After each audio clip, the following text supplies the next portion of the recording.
I used to hate pooping in public. You know the feeling. Nothing is worse. Brian? 3 police officers Tucker shot and killed this year alone. The latest, Texas deputy Darren Goforth, shot in the head simply for wearing his uniform. He was assassinated. He left behind a wife and 2 young kids, and his colleagues are fed up. We've heard Black Lives Matter, all lives matter. Well, cops' lives matter too. So why don't we just drop the qualifier and just say lives matter and take that to the bank? Well, no one's listening, sadly, Sheriff. Now to discuss this is Sheriff David Clark of Milwaukee County, Wisconsin. Sheriff, we just discussed this a week ago face-to-face. It happened again. Can you give us an idea what that does for law enforcement when you see this assassination take place?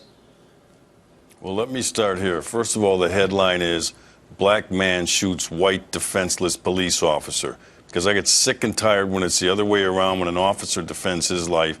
They always point out that it's a white officer shooting an unarmed black suspect. I thought I had seen the worst when officers Lou and Ramos, NYPD's finest, were gunned down simply sitting in their cruiser, and now we have this. Look, President Obama has breathed life into this ugly movement, and it is time now for good law-abiding Americans to rise up like they did in Houston around that Chevron station, an outpouring, but it can't just be symbolic.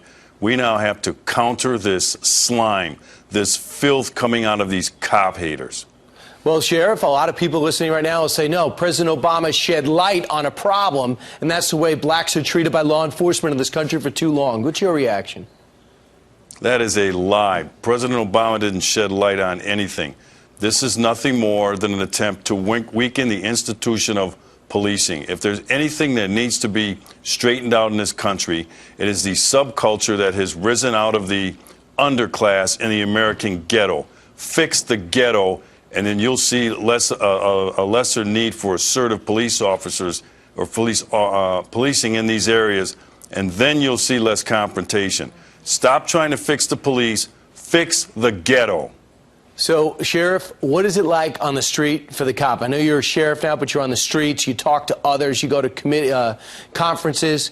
Are things changed right now for a law enforcement, for a cop at any level when they go to do their job? Sure, they're beleaguered right now, and they're beleaguered not out of fear of what's going on the street. Look, we take this on willingly. We volunteer for this service here. But what we're beleaguered by is the fact that we don't have any support from the political class.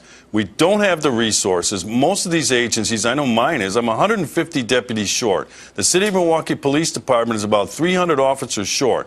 So they send the law enforcement officer into these untenable, impossible environments, and they ask them to work miracles, and it just doesn't work like that.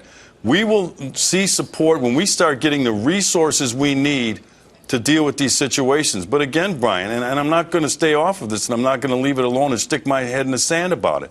The problem isn't the American police officer. Barack Obama won't admit that these failed liberal urban policies have destroyed these great cities. Sheriff, you know, Ray Kelly has a book coming out, and we're starting to get some excerpts from it, and he's the commissioner in New York for a long time, twice actually, and he says the crackdown, the stop and frisk and things like that helped more for the inner city and minorities than he did for anybody else, and the fact that we're pulling back is affecting those communities more. Your reaction?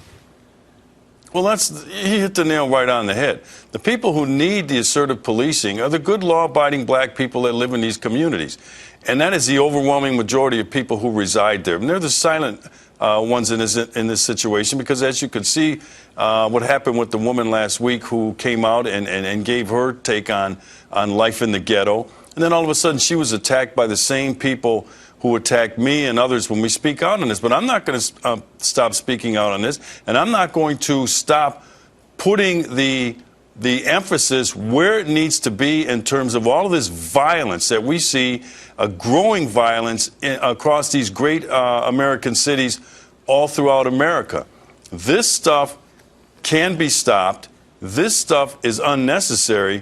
This stuff has to stop for our way of life. When a law enforcement officer is assassinated and ambushed like over the weekend in Harris County, that's an assault on our way of life, our criminal justice system, and the rule of law. It's no different than if a judge was killed or a prosecutor was assassinated for doing their job. This is no different. I got it. Here's a sheriff in Milwaukee. We have a state fair stopped in Minnesota, and then we have an assassination in Texas. It's nationwide. Sheriff David Clark, thanks so much. My pleasure.